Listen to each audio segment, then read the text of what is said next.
Speakers for today. We have Cliff, Kyle, and Scott, and I'll let them take it away. Great.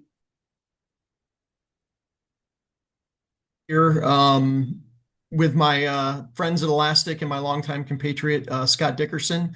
A little bit about me, retired Coast Guard officer, been doing maritime cybersecurity for a very long time. And now I'm a vice president of maritime cybersecurity at Mad Security, where I've been for the last 12 years, helping ports and shipping companies and cruise lines and MARAD with maritime cybersecurity. So we're excited to provide you a roadmap and some flavor around the Coast Guard's final rule. And I'll go ahead and share my screen here. And then as each presenter presents, I'll let them go ahead and talk about themselves when they go that direction.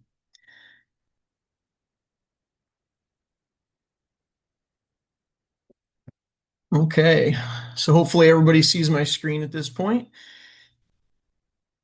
And so let's talk a little bit about the Coast Guard's final rule. It was published on January 17th, 2025, with enforcement beginning on July 16th. That's when it went into effect. And it marks a very significant step in maritime cybersecurity policy across the maritime transportation sector. This quote comes directly from the rule. It's based on the cyber performance goals, which we'll explore more in the next few slides. And it's also based on the NIST cybersecurity framework. Here's where I put my CySO hat on and say that you should focus on security. And if you do, compliance generally follows. If you chase compliance, actual security may or may not follow. One of the key things to know is that you should all know way, way more about your network, your systems, your cyber program than any auditor ever will, whether it be Coast Guard, HIPAA, PCI, or whatever else. The responsibility for securing that network goes to those covered facilities. And so I think the key is as you go through this and as we discuss this, you have to take ownership for the security of your systems that whose degradation might result in a transportation security incident, and make sure that those are secure with best practices and a posture that's commensurate with the risk. So while the Coast Guard final rule lays some very specific check marks that you have to hit, you are responsible for your network, your systems, and presenting that story to the Coast Guard, to the auditors in a way that makes sense, because nobody knows those systems better than you're going to. So the rule covers a wide range of maritime operations, and it covers U.S. flag vessels. It covers outer continental shelf facilities and facilities regulated under the Maritime Transportation Security Act. And essentially what happened was MITS has been in place since 2002, and the Coast Guard determined that cybersecurity is covered under MITSA. So that did not necessitate a new rule necessarily to come out, or a new law to be published. Cyber falls under MITSA, so the final rule on cyber then follows under MITSA. So if you operate in any of these spaces, you're expected to comply. This assures comprehensive protection across interconnected ports, vessels, and platforms. But even if you aren't subject to this rule, there are a lot of good principles that you should follow to protect your organization. Whether you're maritime or not, the principles are all quite similar in how you approach cybersecurity for your organization. So the rule sets out four core requirements. First, each organization must appoint a cybersecurity officer, or CySO. This person is responsible for implementing the plan and coordinating responses to threats. And again, this individual should know everything there is to know about their network and is responsible for being that Stuckey for securing the organization. And I was really glad to see the Coast Guard require a designee, because what we've seen in the past is a lot of zone defense where the FSO was kind of responsible, the IT security manager was kind of responsible, and so what this does is it enables organizations to appoint one person who's specifically responsible. Second, there's going to be annual assessments that are required. We'll get more into assessments here in a minute. Third, you need a cybersecurity plan developed. Personally, I think this should have been the second bullet. You have to have a plan before you evaluate that plan. But most folks falling under this rule have already done cyber additions to their facility security plans. So they should have those at least partially baked, if not fully baked, and be tweaking them based upon this final rule. And then the fourth bullet is a novel concept. You have to actually operate in accordance with how you say you're going to operate. So I found that as a very interesting bullet. That, a lot of people do plans and they put them on the shelves, but you have to actually be executing those plans and be able to provide evidence of the fact that you're actually executing as you say you will in accordance with your plan. Uh, I'm going to cover the cybersecurity performance goals because that's one of the things that the cyber rule is based on. These rules are organized along this cybersecurity framework with identify, detect, respond, recover, protect. And CPGs all follow the same cadence, right? And they are very, very high level, very aspirational. They're not prescriptive at all. They're all outcome based. But I wanted to make sure that we address these on those calls so that you know where these ultimately came from and what the source documents were. And this is just an example of what one of those are. And if you look at it, you'll see that it's very aspirational. It doesn't really get into a whole lot of specifics, but I wanted to make sure that everybody was able to see an example of what these cyber security performance goals were from CISA so that they knew where these came from. Let's dive into the actual rule itself. One of the main reasons that covered entities need to act now is to figure out their strategy and also what relief they may need for compliance. The onus is on the operator to request waivers, and there's a foot stomp here. You should be working very diligently right now because there's probably going to be a lot of waivers. The Coast Guard came out with a fairly strong stance that you must meet all of the tenets of this. And as you go through your process, you're going to find that there may be some that might not be applicable or might not make sense for your situation, or you have compensating controls. You need to establish that very early in your process. You need to have your strategy and your plan developed so that you can put forth a reasonable solution for how you're going to meet that and request the waivers. So there's probably going to be quite a few waivers being requested, and you have to be thoughtful on how you're going to meet the spirit of those. And one of the key things is scope, right? Shouldn't probably put your entire enterprise in scope. There's certain things that the Coast Guard does care about, and there's certain things that the Coast Guard doesn't care about.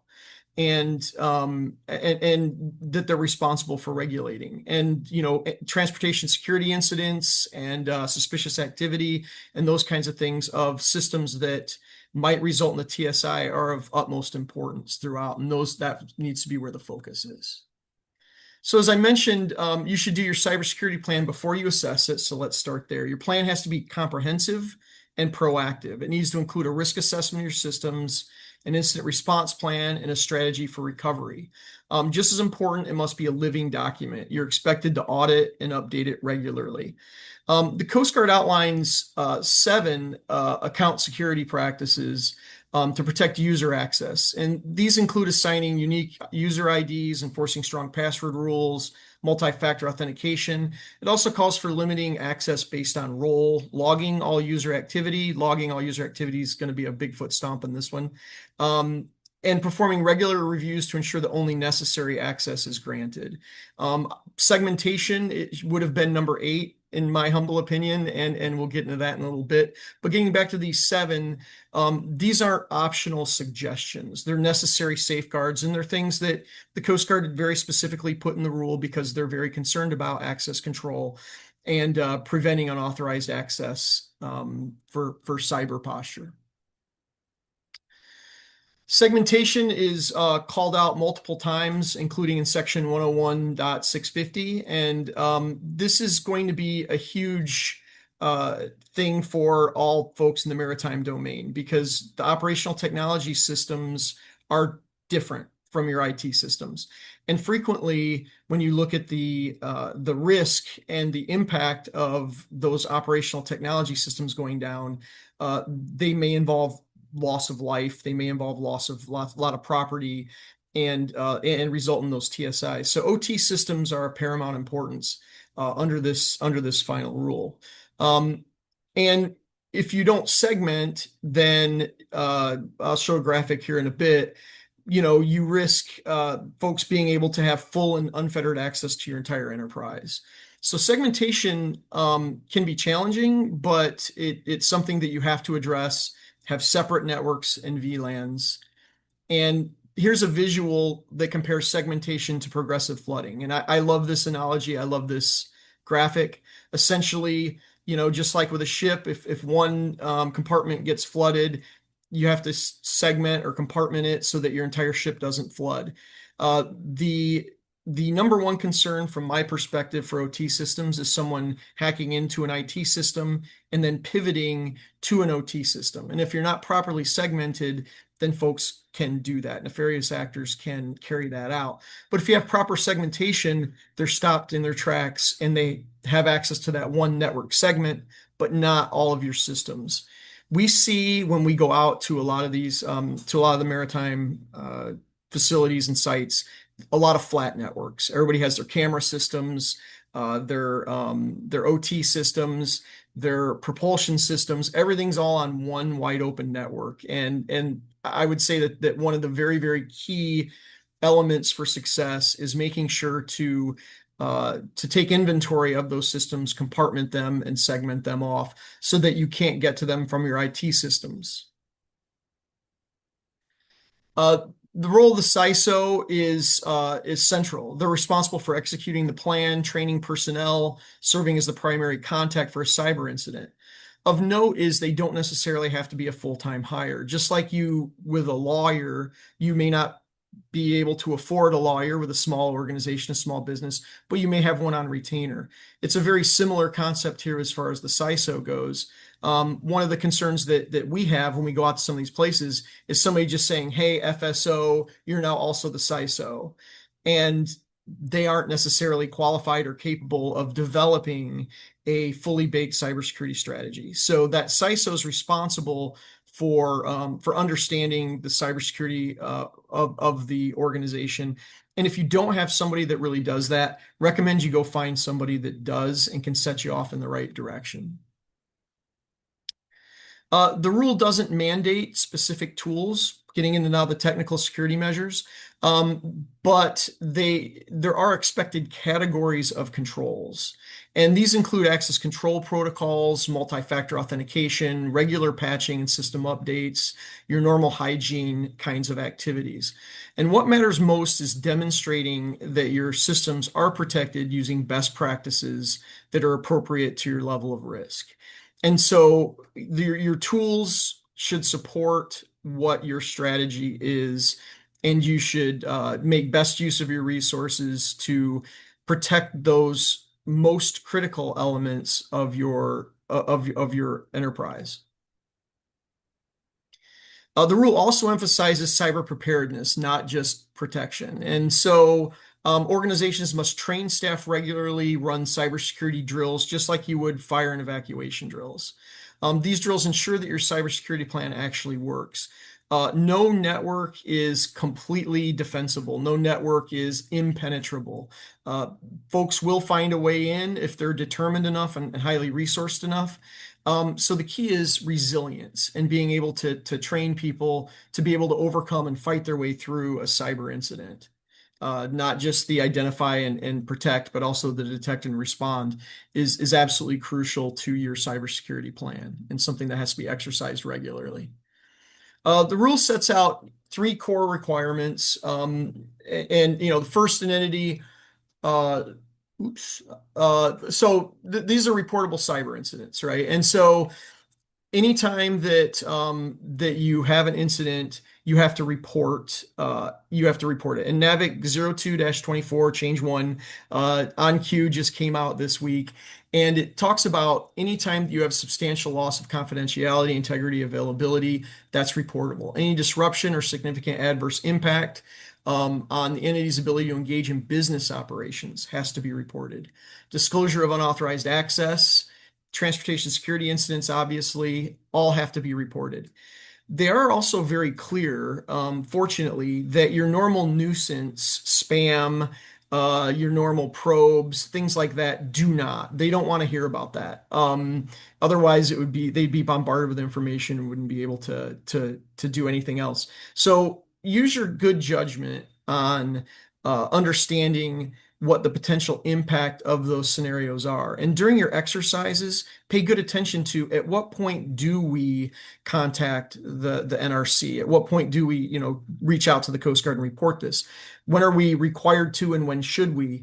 And only by exercising and doing those what ifs can you get into doing that the right way.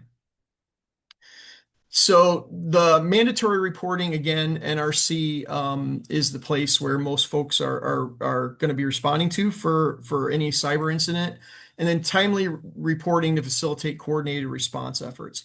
The other reason it's important to report this is that if one port's seeing this or one maritime organization seeing this, there's a good chance that others are seeing it as well, and it'll allow them to get out ahead of it. We've seen time and again where there are certain hacks that occur where somebody gets hit first, and then because they reported it quickly, others were able to defend themselves and kind of stop that level of badness from rotating throughout.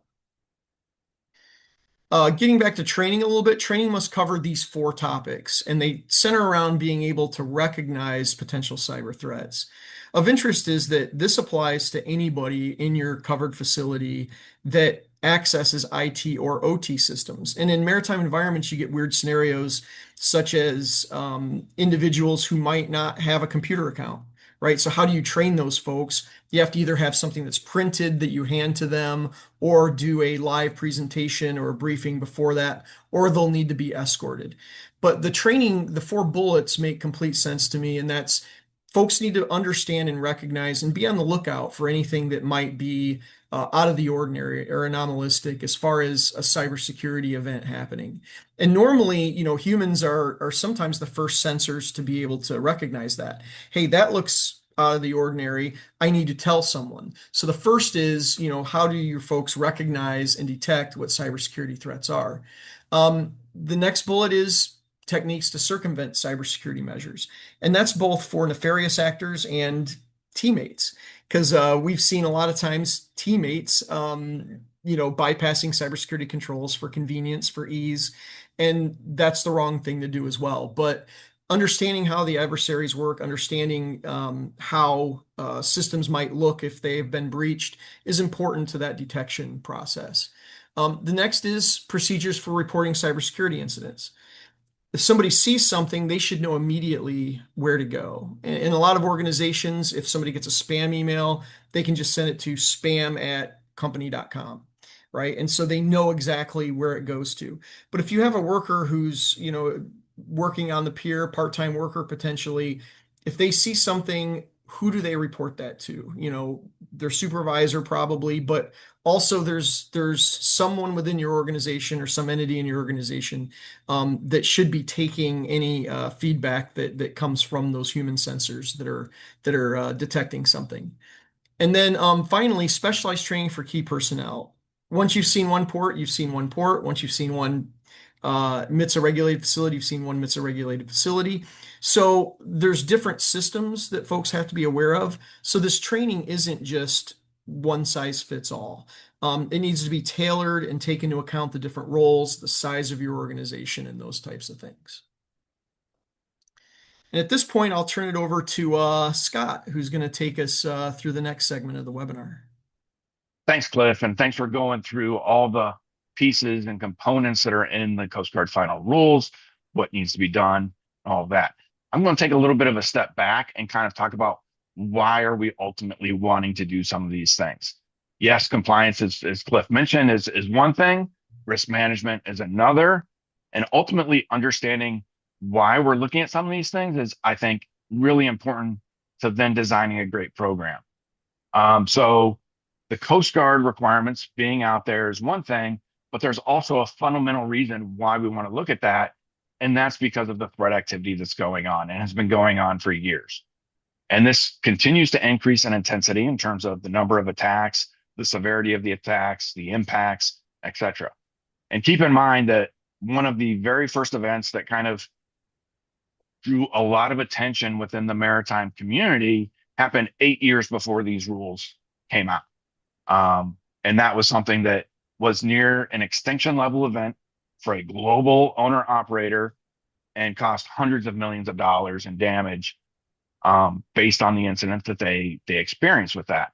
So the entire maritime industry is being attacked on a regular, repeated basis. And with that, we really need to look at why these things are happening, what's going on, who are the threat actors, etc. So we're going to dive in a little bit about that now. And that leaves us with needing to look at things from a risk management perspective rather than just the compliance perspective, as Cliff was mentioning. There's a difference there. And as we'll talk through in some of these attacks, one of the main ways that most organizations are being attacked is via phishing. Cliff, I don't know if were there any email security controls that jumped out at you in the final rules? No. No.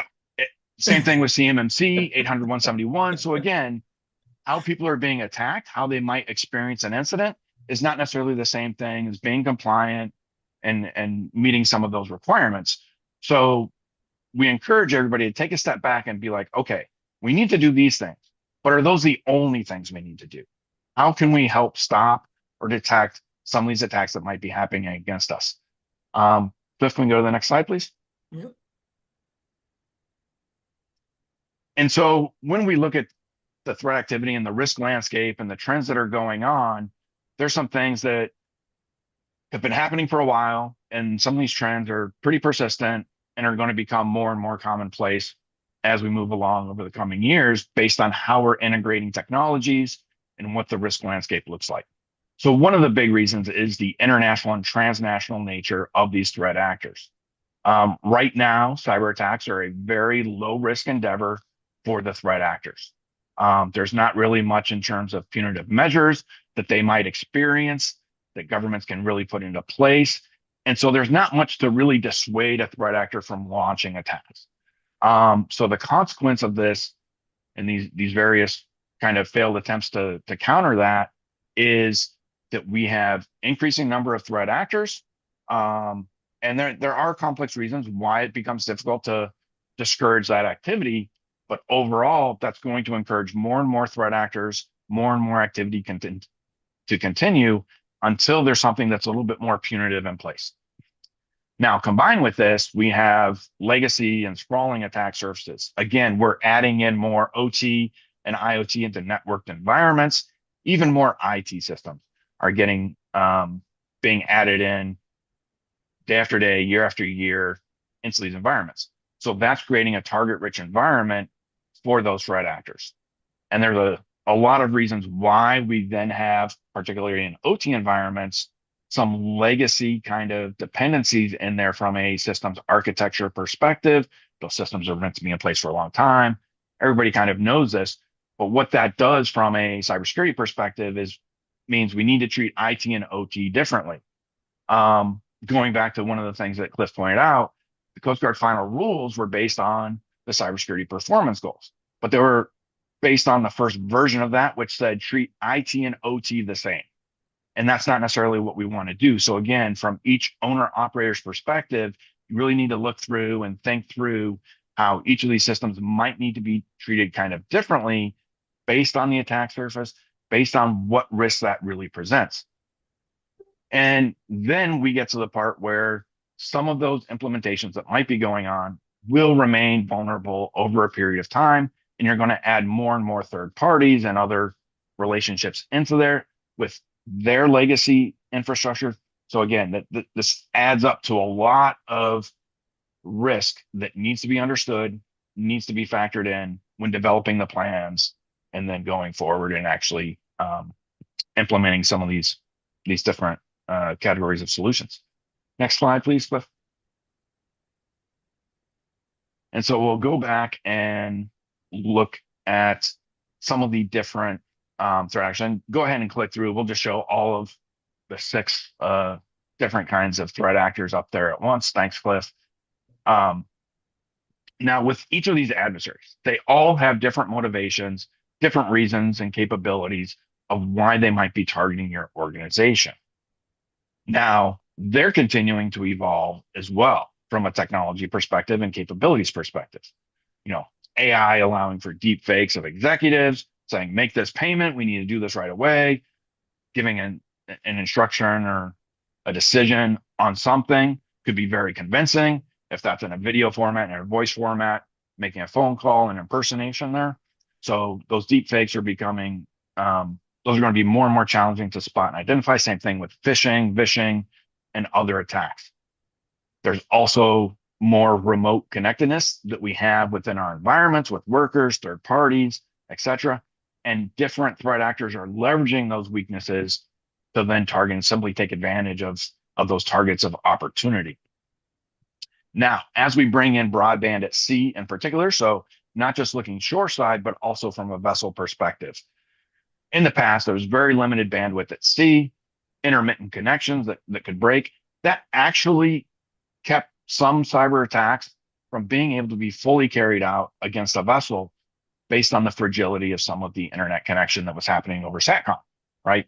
As we're getting broadband at sea, some of those inherent weaknesses in the communication infrastructure that were actually help to protect some of the vessels from a certain perspective, now you're going to have more stable and high-speed bandwidth. Well, that could allow different types of attacks that in the past weren't necessarily able to be carried out to be carried out.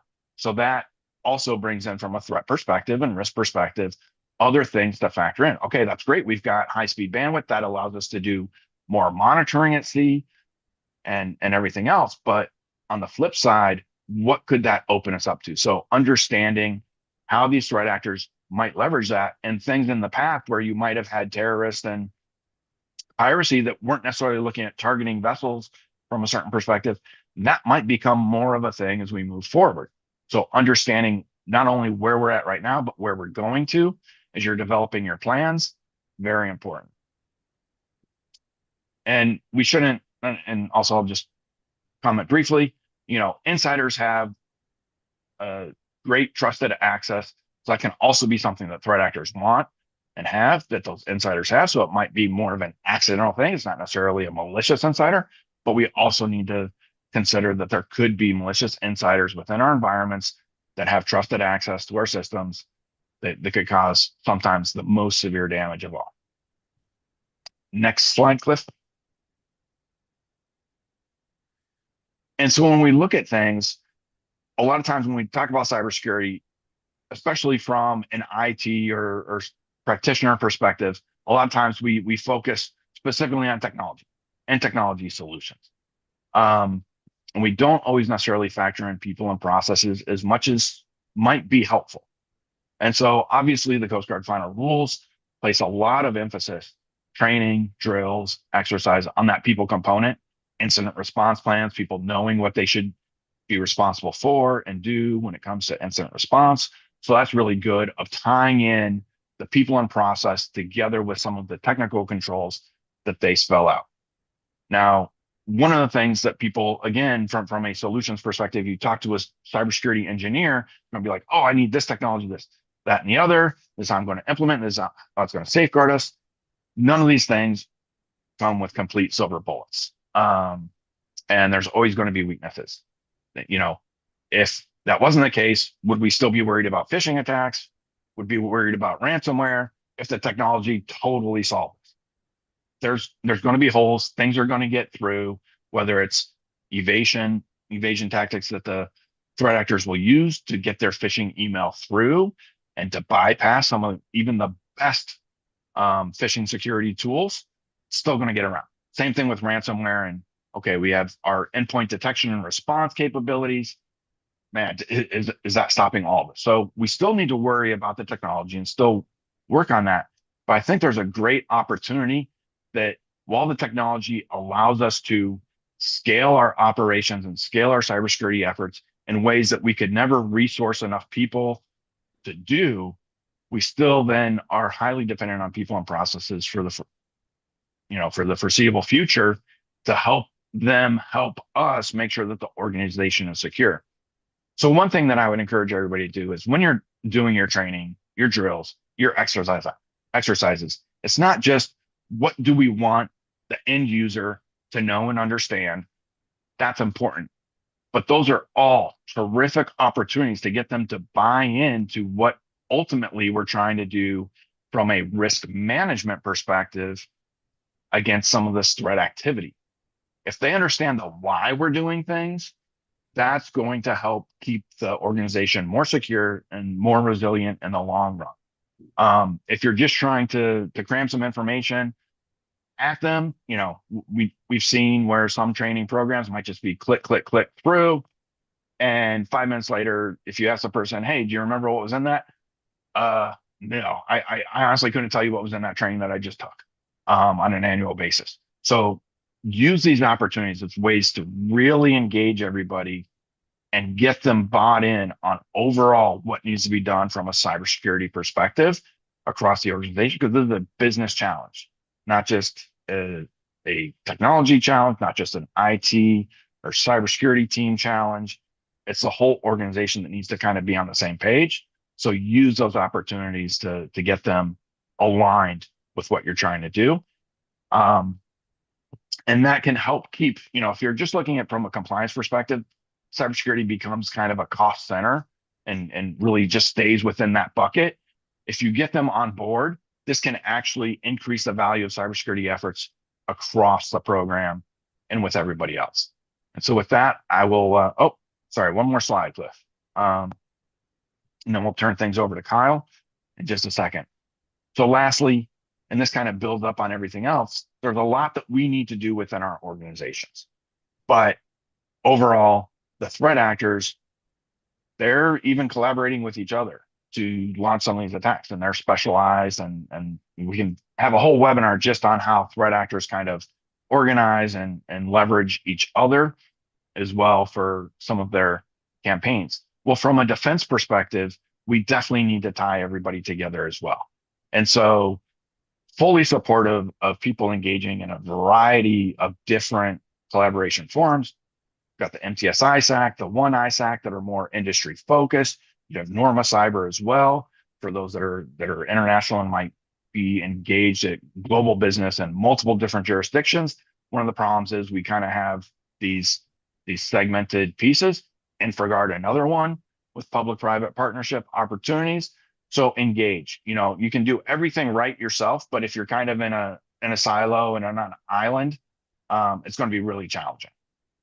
So engage with your peers and your partners, because again, there's so many third-party dependencies that we have with other ports, facilities, vessels, et cetera. It's a big supply chain, and any piece of the puzzle that kind of experiences a significant incident can have repercussions. So engage and share that threat information.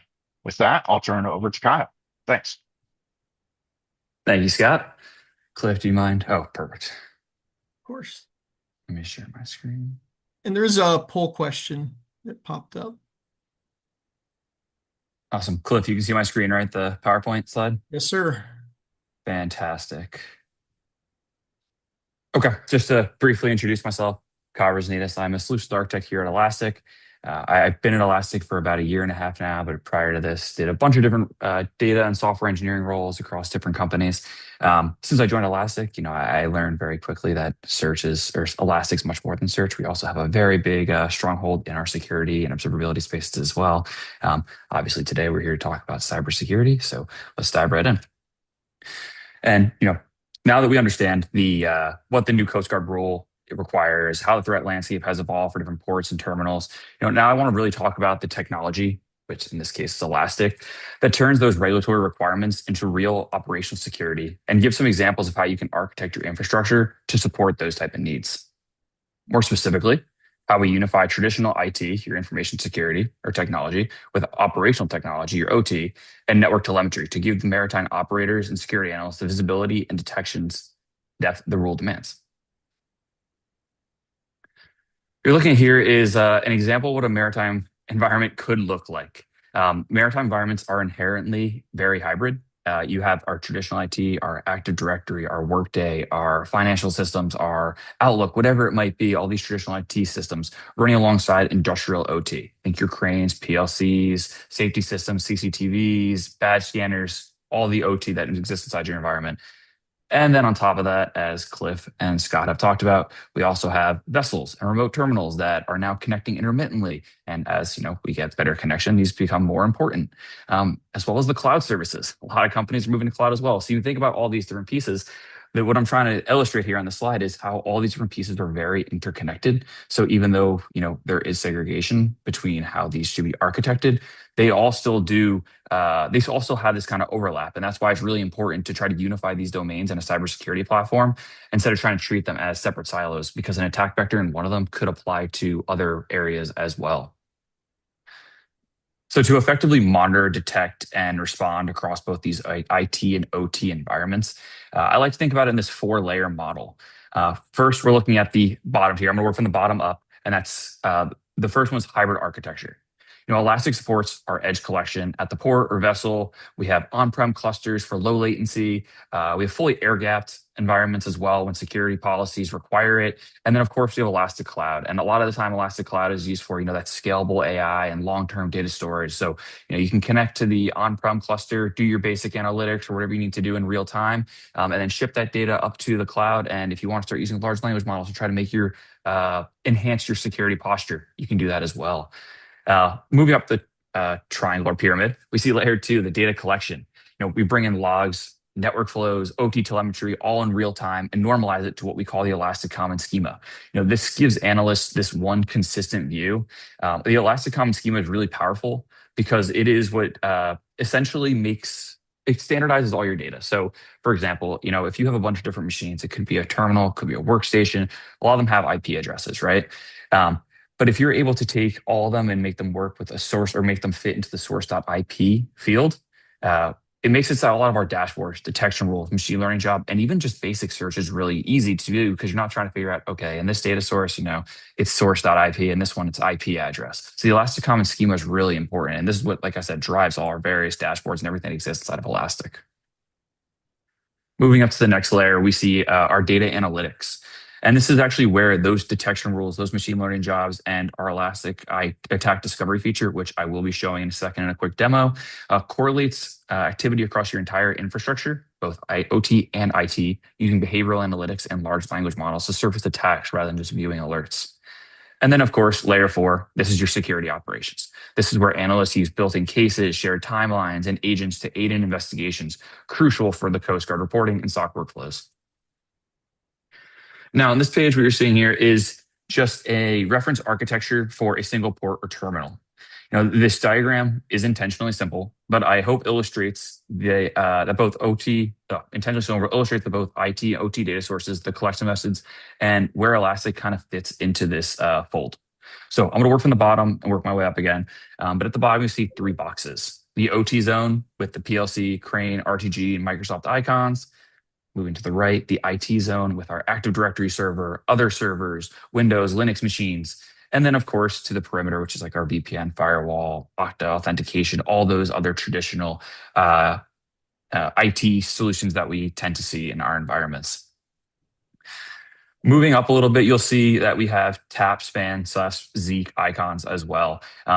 The idea is that you don't want to just taking your data directly from your OT environments. You want to copy them using a TAP or SPAN. And then what you want to do is use an Elastic integration. So this little icon that kind of looks like a octagon, that's our Elastic agent. We deploy these to servers to collect data from your environment. In this case, I'm just representing a Zeek integration that we have, which essentially is going to take that data, make it transform to that Elastic Common Schema again, and then ship that data up to our ECK cluster, Elastic Cloud for Kubernetes. And again, this is just a representative one. It's not entirely your environment's probably very different. But then we also have to the right, the IT zone and the perimeter. They're both also using Elastic agents as well. And that gives us that really powerful, easy way to ship data, again, transform it to Elastic Common Schema, enrich it, and put it inside this environment. The one thing I want to note is Elastic Cloud on Kubernetes is kind of a misnomer. It's actually running on Kubernetes, which can be in the cloud, or it can also be running on bare metal as well. So in this example, I'm having it run on bare metal for low latency in a secure environment. And you have our security operations center, our SOC analysts, connecting via VPN into this cluster to do, like I said, their real-time quick analytics before we ship it up to Elastic Cloud using either cross-cluster shares or cross-cluster replication for long-term storage, which makes it cheaper by putting it in blob storage, or just being able to use AI and large language models, which, of course, we can host them in air-gapped environments as well. But, a lot of the time, customers just want to use the ones that exist in the cloud. So, hey, we can connect it there as well. Moving on to the next one, the next and last reference architecture. This is for multiple ports that would use a managed maritime SOC. In this case, we work very closely with Maritime Security. They are our recommendation for a 24/7 managed maritime SOC partner. And what you'll immediately notice probably is that the bottom two boxes look very similar. Just this time, they're indicated with port A and port B. Um, and maybe the exception of the Elastic Cloud icon is now at the top instead of being above the Elastic Cloud for Kubernetes logo. And this is because for simplicity's sake, I am just trying to show that both ports have the same architecture. However, in reality, this is different, but I just want to make it so that I want to make this like representative and kind of just really easy to briefly understand, because the important part here is that you have your environment, port A and port B, but you're using that cross-cluster search, that cross-cluster replication to bring that data into an Elastic Cloud environment or an environment that is run and hosted by Cliff and Maritime Security. And the way that we do it is you can either ship the data with cross-cluster replication or use that cross-cluster search, which means you have to keep your data environment, but let them search. But either approach is both using RBAC and the proper protocols to make sure that if that data is sent to the cluster, we are having them in isolated spaces. So data isn't being shared across different environments. There's different roles and users that get access to different spaces, or even the cross-cluster search, you still are using that kind of RBAC access control to be accessing just certain data. And then you, of course, see all the different SOC analyst icons up above using that RBAC to access all the different spaces. Now, I know I'm running a little short on time here, but now I want to switch over to a quick demo environment that we can take a look at, just so I can show you what it kind of looks like in practice at Elastic. Give me 1 second. I got to move this little nav bar. Okay. Cliff, can you now see my Kibana? Awesome. I see you nodding. Perfect. Yep. So this is just a very brief overview of what you might kind of see in an environment, but we're going to take a simulated attack here across an OT IT environment. And this is a very traditional dash or alerts page. All these are triggered by rules, and these rules are like threshold-based rules based on a handful of different data that I've streamed into the environment, simulating Zeek data. And you'll see a handful of different rules. I like that. I actually personally like to filter them by full name, but you can see there's 3 individual rules. One being engineering workstation connecting to OT destination. So this is a new workstation that is connecting to an unfamiliar PLC that's never actually connected to before. And we have this written with a threshold rule, which is already kind of alarming. We have another one that says our suspicious process execution on OT engineering workstation. So we have another rule here that is actually using what we call Elastic query language, our query language, to try to figure out if they're flagging suspicious activity on an engineering workstation, which happens to be executing a PLC_tool exe execution from a temporary path, indicating some sort of persistence happening over and over again. And then lastly, we have an unusual Modbus writes to a Crane PLC. You might see, I don't know, maybe a couple writes or 1 write a day or something like that. But if you start seeing a spike to 50, 100 in the span of 10 minutes, that is very suspicious and something that I would immediately want to be flagged for. And these rules are nice because we get this threshold-based alerting.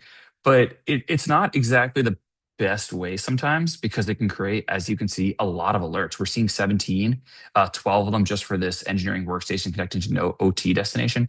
And if you're a SOC analyst, you don't want to be seeing just tons of alerts. It's nice that I can roll them up down here, but you want to be able to see really what's important. And that's when I like to switch over to our machine learning section.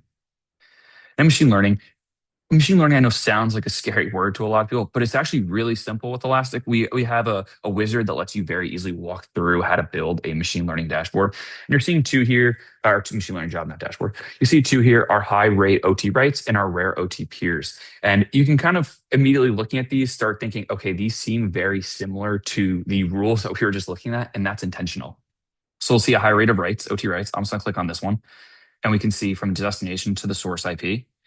And you'll see that for a long time, if we drag this out, we see a little bit more, the bands spreading out a little bit wider. And that's just because what this machine learning job is doing is learning based on the baseline for this destination over time. So it's saying that over time, we're seeing roughly one Modbus write to this specific Crane PLC, which is from this 10.20.30.15 from this IP over here.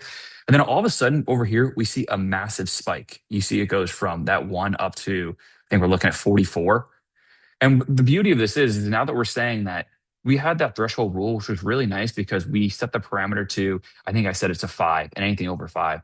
But what if that isn't anomalous, right? Maybe certain PLCs do have more writes to them, or maybe that um, yeah, maybe you just tend to write to that frequently.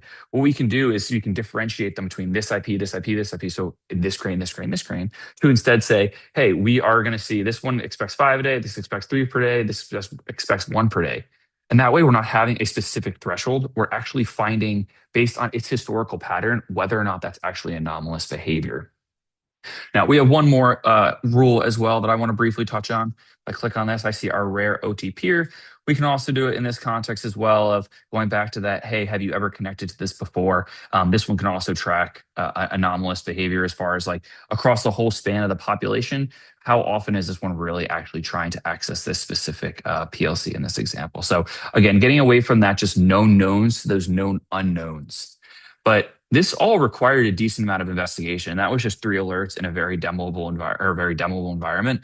But how can we make this process better? And that gets back to using AI in our analysis. So we're showing on my screen here is attack discovery.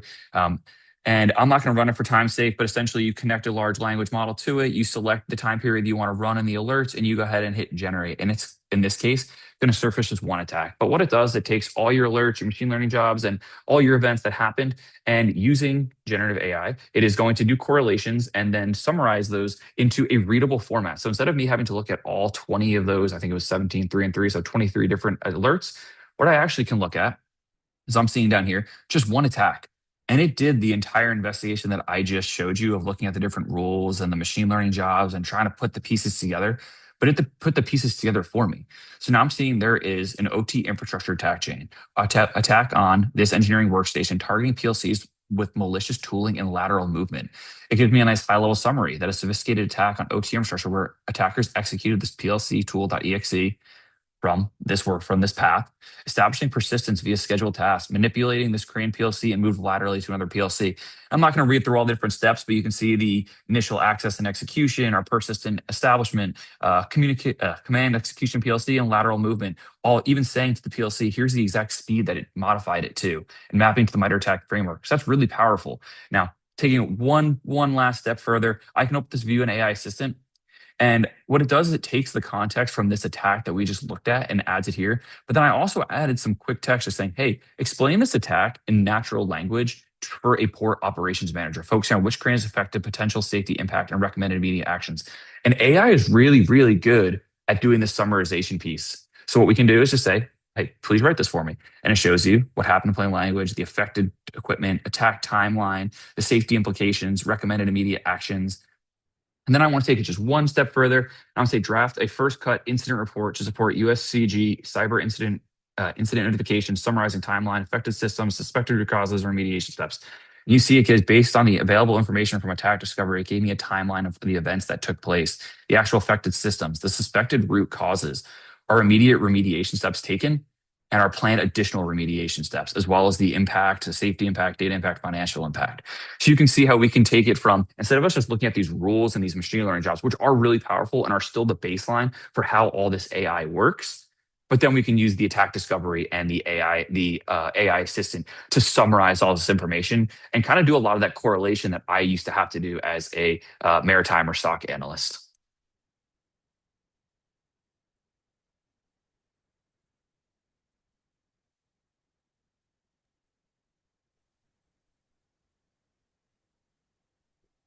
I see that Vanessa has posted a couple more polls. Cliff, at this point, were we just expecting to open up for any Q&A that people might have? Yes, absolutely.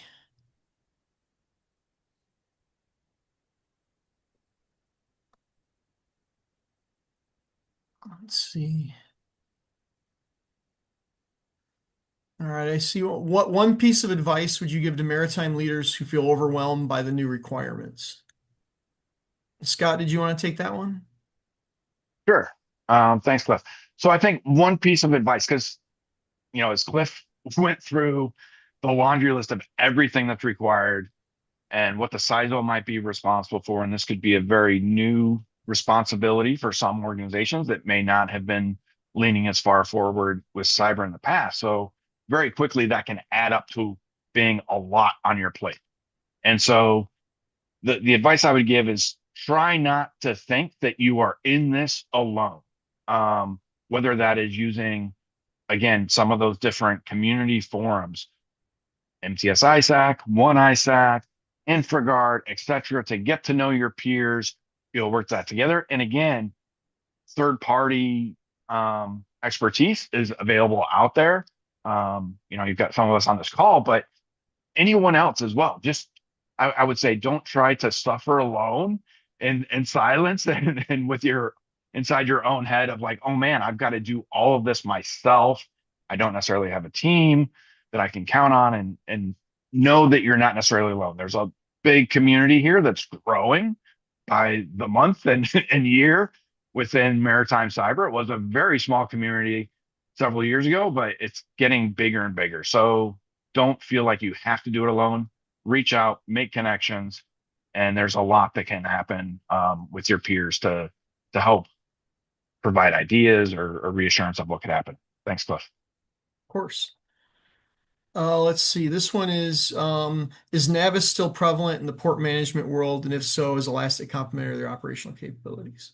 I think I can help here a little bit. Navis is still absolutely, we still see that very prevalently in terminals, and we do are able to use Elastic to help with that. We've done multiple port engagements where Navis is kind of the big gorilla in the space. And as far as the port management tools go and monitoring, nefarious traffic in and out, Elastic is very good at figuring out anomalous traffic coming in and out of there, and also monitoring controls and things like that.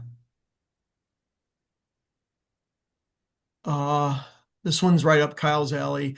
How do AI and automation change the way ports manage compliance and cyber defense? So, Kyle, can you talk a little bit, maybe to answer the question about AI? You showed some things in the demo, but maybe expound on it a little bit. Yeah, sure. It's an excellent question. I think that AI is going to play a very important role in the way that cyber operations or ports implement cybersecurity. And all the attackers out there are using AI. I think Scott touched on this briefly earlier. There's from the script kiddies to other people out there, other hackers out there.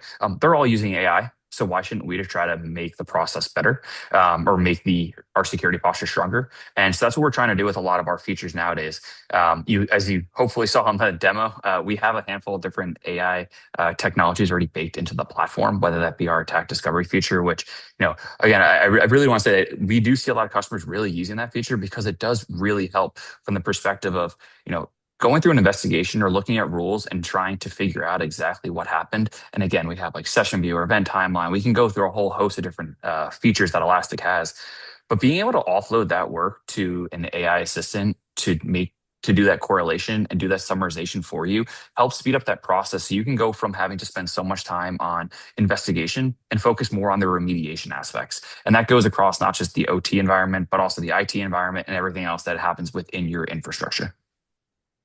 Awesome, thanks. And I see that Camilla posted a link to the CISA site on AI with operational technology. And one of the things that I would recommend is CISA has a ton of great information. And instead of reinventing the wheel, frequently you can go there and get a lot of really good best practices. I spend a lot of time on the CISA pages. And so Camilla, thanks for putting that up there. And there's some guidance on how to use AI, because AI is being used more in operational technology systems for sure. So thanks for posting that. Other than that, let's see. The last one is, how do you balance check the box technology with security? So everyone is resource constrained, right? Whether it's people, whether it's money, whether it's both. As I mentioned before, chasing security is the right answer, not chasing compliance. And so I think that the key is figuring out how to best use the resources that you have and really focus on getting experts in that understand what they're doing to make sure that you do this the right way at the onset. So don't hesitate to reach out to people in the community. and figure out what other people are doing as well.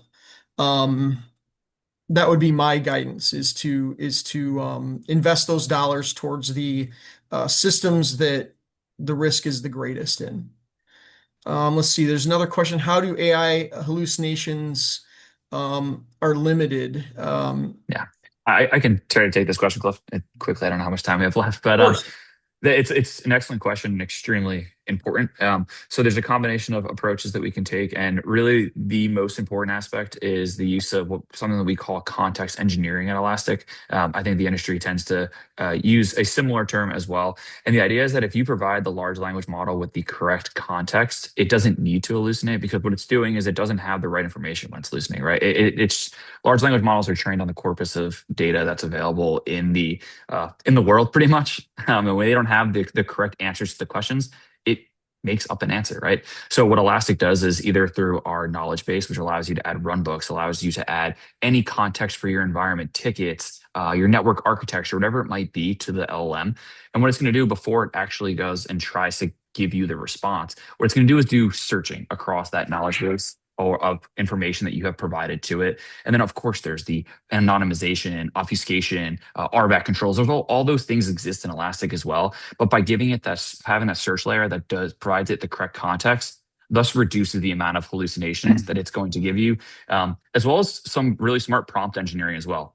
Elastic spends a lot of time figuring out what the appropriate prompts are, and prompts that you actually you can customize what you want, but we do a pretty good job with our system default prompt to try to limit that.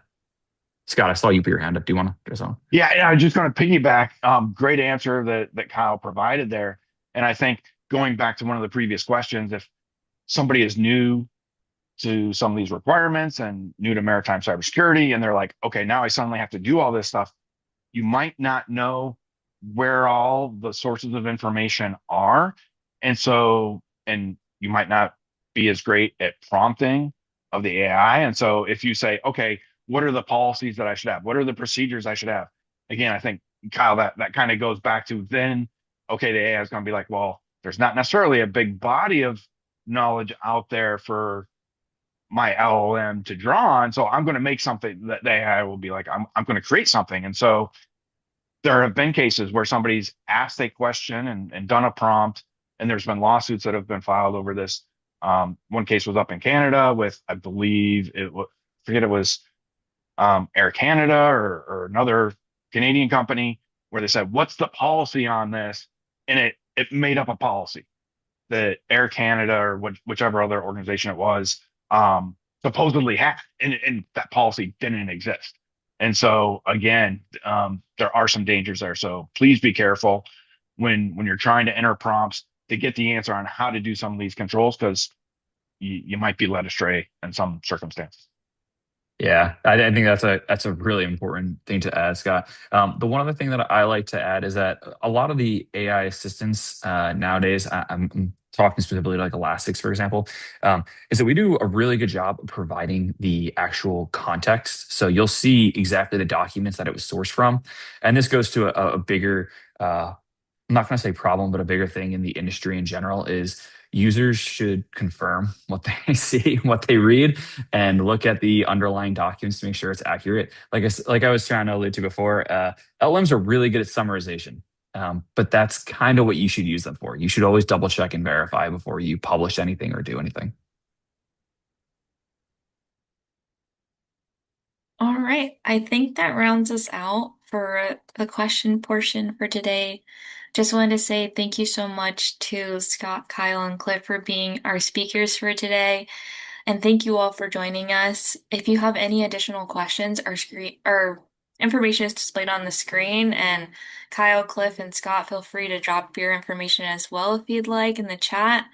And if you were interested in earning CPE credits for today, all you had to do was answer all three of the polling questions that were launched within the time frames, and you should receive your CPE credits within 2 weeks. So just wanted to put that out there, and a recording will be sent to all of you in a thank you email. All right. Well, thank you, everyone. Thank you, Thank you everyone. all. So cheers, everybody. Have a great day. Thanks, everyone.